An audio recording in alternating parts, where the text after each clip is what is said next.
নমস্কার বন্ধুরা, আর একটা নতুন ভিডিওটিতে আপনাদের সকলকে স্বাগত। গীতার কোন দুটি শ্লোক চোখ বন্ধ করে একবার বললে সারাদিন ভালো কাটবে? রোজ সকালে ঘুম থেকে উঠে গীতার কোন দুটি শ্লোক বলা উচিত? কোন দুটি শ্লোক বললে সম্পূর্ণ গীতা পাঠের ফল পাবেন? এই প্রশ্নেরই উত্তর পাবেন আপনারা আজ এই ভিডিওটির মাধ্যমে। বন্ধুরা, আমরা সকলেই প্রায় জানি যে নিত্য গীতা পাঠ করলে জীবনে কত সুপরিবর্তন আসতে পারে। এখনকার ইঁদুর দৌড়ের মতো জীবন যাপনের মাঝে শান্ত হয়ে বসে গীতা পাঠ করা আমাদের দ্বারা সম্ভব হয়ে উঠছে না। কিন্তু আপনি জানেন কি, গীতার শুধু দুটি শ্লোক পাঠ করেও সম্পূর্ণ গীতা পাঠের ফল পাওয়া যায়? চলুন তাহলে আমরা সেই দুটি শ্লোকের সম্বন্ধে জেনে নিই। প্রতিদিন সকালে উঠে গীতার এই দুটি শ্লোক অবশ্যই পাঠ করবেন। এই দুটি শ্লোক কি তা জানার আগে আপনারা যারা এই চ্যানেলে নতুন তারা অবশ্যই চ্যানেলটিকে সাবস্ক্রাইব করে দিন, এবং ভিডিওটি দেখে যদি একটুও ভালো লেগে থাকে তাহলে ভিডিওটিতে অবশ্যই একটি লাইক করে দেবেন এবং নিজের আপনজনদের সাথে শেয়ার করে দেবেন, যাতে তারাও ভিডিওটি দেখে উপকৃত হয়। এবং কমেন্টে পুরো শ্রদ্ধার সাথে জয় শ্রীকৃষ্ণ লিখতে ভুলবেন না। এবার চলুন শুরু করা যাক। বর্তমান যুগে যতই মানুষ কোলাহলের মধ্যে থাকুক, দিন শেষে নিজেকে একা বলে বোধ করে। তেমনি একজন হলেন আরুষ। তিনি কলকাতা শহরে বড় একটি কোম্পানিতে কর্মরত, কঠোর পরিশ্রমী পেশাদার। মাত্র 32 বছর বয়সে যথেষ্ট সুনাম লাভ করেছেন। টাকা পয়সার কোনো অভাব নেই, কিন্তু সে যে অভাবে ভোগে তার চোখে দেখা যায় না। সেটা হলো তার মনের শান্তির অভাব। বেশ কিছু বছর আগে যখন কর্মসূত্রে নিজের শহর ছেড়ে, পরিবার পরিজন ছেড়ে সে যখন কলকাতায় হাজির হন, তখন তার এখানে কেউ ছিল না। এখানকার মানুষজনদেরকে সে ঠিকভাবে চিনত না। এখানকার রাস্তাঘাট, জায়গা, পরিবেশ কিছুই তার চেনা ছিল না। তখন সে বেশিরভাগ সময়টা কাটাতো অফিসে বসে কাজ করতে করতে। দিন শেষে যখন সে বাড়ি ফিরত, তখন তার মনের ভেতরটা মোচড় দিয়ে উঠত। ছোটবেলা থেকে জয়েন্ট ফ্যামিলিতে বড় হয়ে মা বাবা, জেঠি জেঠিমা, কাকু কাকিমা, ভাই বোনদের সাথে ভরা সংসারে মানুষ হয়েছে সে। কিন্তু সে শহরে এমন একটা একলা পরিবেশে থাকতে থাকতে তার দম বন্ধ হয়ে আসছিল। তাই সে যখন প্রতিদিন অফিস থেকে বাড়ি ফিরত, সে চেষ্টা করত সে তার বেশিরভাগ সময়টা তার রাস্তাতেই কাটে। সে অনেক অচেনা পথে হাঁটতে অনেক নতুন নতুন রাস্তার সাথে তার পরিচয় হতো। সেরকমই এক সন্ধ্যায় ক্লান্ত হতাশাগ্রস্ত আরুষ একটি পুরানো বইয়ের দোকানের সামনে হোঁচট খেয়েছিল। অপরিচিত একটি রাস্তা আবিষ্কার করতে গিয়ে যখন সে দোকানের খোঁজ পেল, তখন সে ওই দোকানের ভেতরে ঢুকে চারপাশ দেখতে থাকে। ধুলোময় তাকগুলির মধ্যে সে গীতার একটি পরিষ্কার পরিচ্ছন্ন কপি খুঁজে পেয়েছিল। কৌতূহলী হয়ে সে সেটিকে কিনে নিয়ে রাতে পড়তে শুরু করেছিল। সেইবার সেই গীতাই তাকে একরকমভাবে রক্ষা করত, তাকে সকল হতাশা থেকে মুক্ত করেছিল। ছোটবেলায় আরুষ তার বাবা মাকে, তার ঠাকুমাকে, এমনকি জেঠু জেঠিমা ও পরিবারের সবাইকে গীতা পাঠ করতে শুনেছিল। সে জানত যে যখনই গীতা পাঠ করা হয় তখনই মনের ভেতরে সব কোলাহল মিলিয়ে যায়। তাই যখন সে নিজে এমন কষ্টের মধ্যে দিয়ে যাচ্ছিল, গীতা হাতে পেয়ে তখন সে বুঝতে পারল ভগবানই তাকে কৃপা করেছেন। কিন্তু সেই গীতা পড়া সম্পূর্ণ হয়ে যাওয়ার পর বেশ কয়েক বছর কেটে গেছে। তারপর থেকে আরুষ আবার অনেকবার গীতা পাঠ করার চেষ্টা করেছে। আরুষ শুনেছিল যে প্রতিদিন গীতা পাঠ করলে মনের ভেতরে শুভ শক্তির সঞ্চয় হয়। কিন্তু কর্মজীবনের ব্যস্ততায় সম্পূর্ণ গীতা পাঠ কখনোই সফল হয় না। বেশিরভাগ দিন গীতা ছুঁয়ে দেখা সফল হয় না। গীতা পড়ার পর বেশ কয়েকটা বছর কেটে গেছে। ফলে আরুষের মনে আবার ধীরে ধীরে আবার বাসা বেঁধেছে। এমনই একদিন সে এক অফিসের ক্যান্টিনে বসে টিফিন করছিল। তখন তার উচ্চপদ স্টাফ তার পাশে এসে বসে। সে কয়েক বছরে আয়ুষকে ভালোভাবেই চিনেছে। আরুষের মুখ চোখের অবস্থা দেখে সে তাকে জিজ্ঞাসা করে, তোমার এমন অবস্থা কেন হে? আরুষ কিছুক্ষণ চুপ থেকে তার সমস্ত কথা তার কলিগকে জানায়। সবটা শোনার পরে তার কলিগ বলে, সত্যি বটে, সারাদিন কাজকর্ম করে খেটে পিটে বাড়ি যাওয়ার পর ভেতরে আর এনার্জি থাকে না। সম্পূর্ণ গীতা পাঠ সে তো অনেক বড় বিষয়, অনেক ধৈর্যের বিষয়।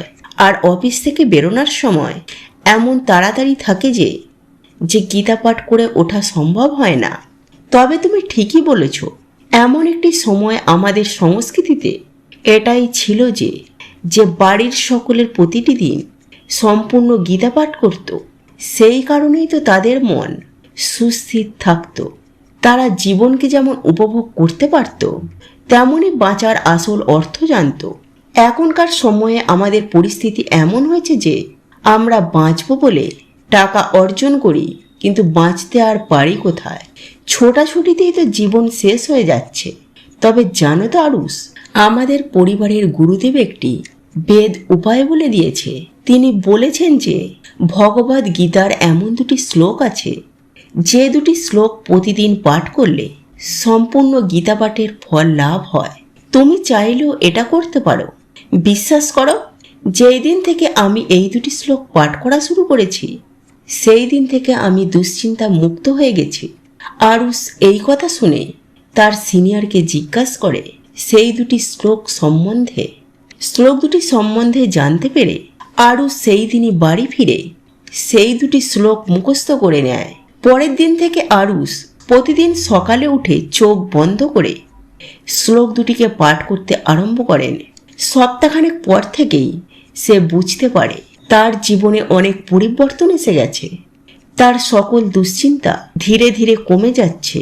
তার যত সমস্যা ছিল তা যেন একে একে কেটে যাচ্ছে। সে নিজের মধ্যে এক আত্মবিশ্বাস খুঁজে পায়। প্রতিটা দিন তার ভালো কাটতে শুরু করে। আরও সেই দিন থেকেই ওই দুটি শ্লোকের মর্ম বুঝতে পারে। বন্ধুরা, সেই শ্লোক দুটি হল গীতার প্রথম অধ্যায়ে প্রথম শ্লোক, ধর্মক্ষেত্রে কুরুক্ষেত্রে সমবেত যুধিষ্ঠির মমকা পাণ্ডব ঐশব কিংকুর্তব সংযোগ। অর্থাৎ এই শ্লোকটির অর্থ হল, হে সঞ্জয়, ধর্মভূমি কুরুক্ষেত্রে যুদ্ধের ইচ্ছায় সমবেত আমার এবং পাণ্ডুর পুত্রগণ কি করল? বিশ্লেষণ: 1. ধর্মক্ষেত্রে কুরুক্ষেত্রে অর্থাৎ কুরুক্ষেত্রের পবিত্র ভূমিতে কুরুক্ষেত্রের যুদ্ধক্ষেত্র, ধর্মক্ষেত্র ন্যায় বা ন্যায়ের ক্ষেত্র হিসাবে উল্লেখ করা হয়। সমবেতা যুধুস্তব অর্থাৎ একত্র যুদ্ধ করতে ইচ্ছুক উভয় সেনা কৌরব এবং পাণ্ডব যুদ্ধে লিপ্ত হওয়ার প্রায় অভিপ্রায় একত্রিত হয়েছে। মমকা পাণ্ডব ঐশব অর্থাৎ আমার পুত্র গৌরব, পাণ্ডব অর্থাৎ পাণ্ডর পুত্র ধৃতরাষ্ট্র গৌরব আমার পুত্র এবং পাণ্ডর পুত্রদের উল্লেখ করেছেন। কিংকুর্তব সঞ্জব অর্থাৎ তারা কি করেছে? হে সঞ্জয়, ধৃতরাষ্ট্র তার সারথি সঞ্জয়কে উভয় বাহিনী কার্যকলাপ সম্পর্কে জিজ্ঞাসা করেন। এই শ্লোকটি ধৃতরাষ্ট্র ও সঞ্জয়ের মধ্যে কথোপকথনের মঞ্চ তৈরি করেন। সেখানে ধৃতরাষ্ট্র তার পুত্র এবং পাণ্ডব পুত্রদের মধ্যে যুদ্ধ প্রক্রিয়া এটি ভগবদ গীতায় সূচনাকে চিহ্নিত করে। তাই যুদ্ধক্ষেত্রের মধ্যে ভগবান শ্রীকৃষ্ণ এবং অর্জুনের মধ্যে একটি গভীর কথোপকথন হিসাবে উদ্ভাসিত হয়। আর যে শ্লোকটি পাঠ করতে হবে সেটি হচ্ছে গীতার অষ্টাদশ শতকের শেষ অধ্যায়। যত্ত যজ্ঞেশ্বর কৃষ্ণ তত্ত্বপাত্র ধনুর্ধর তত্ত্বশ্রী বিজয় প্রতিধ্রুবানিধি প্রতিমম।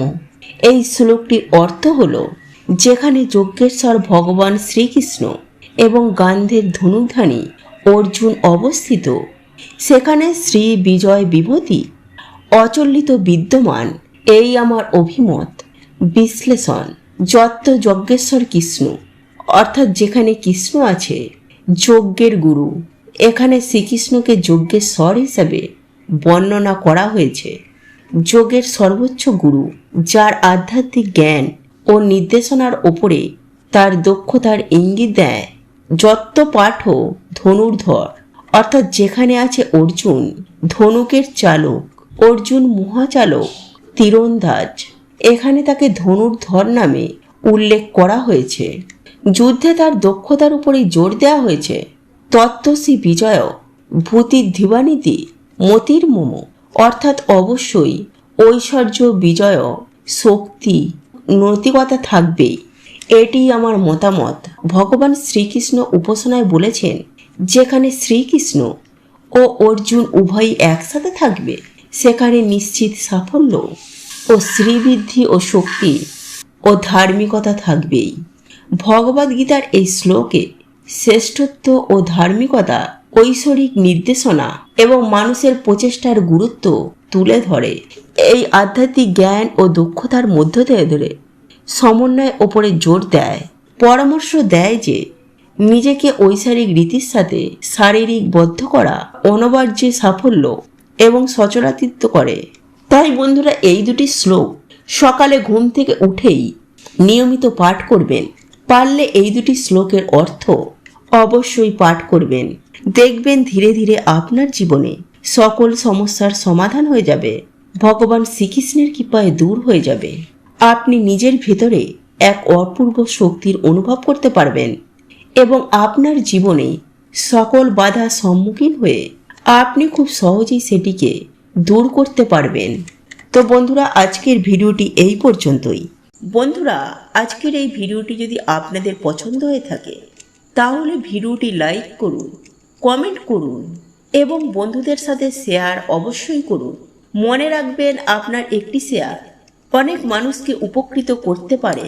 আপনি যদি সনাতনী পম্পা ইউটিউব চ্যানেলে এখনো পর্যন্ত নতুন হয়ে থাকেন তাহলে চ্যানেলটি অবশ্যই সাবস্ক্রাইব করবেন এবং পাশে থাকা নোটিফিকেশন বেল আইকনটি ক্লিক করবেন।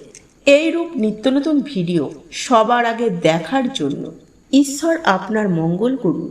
আপনি সুস্থ থাকুন, ভালো থাকুন।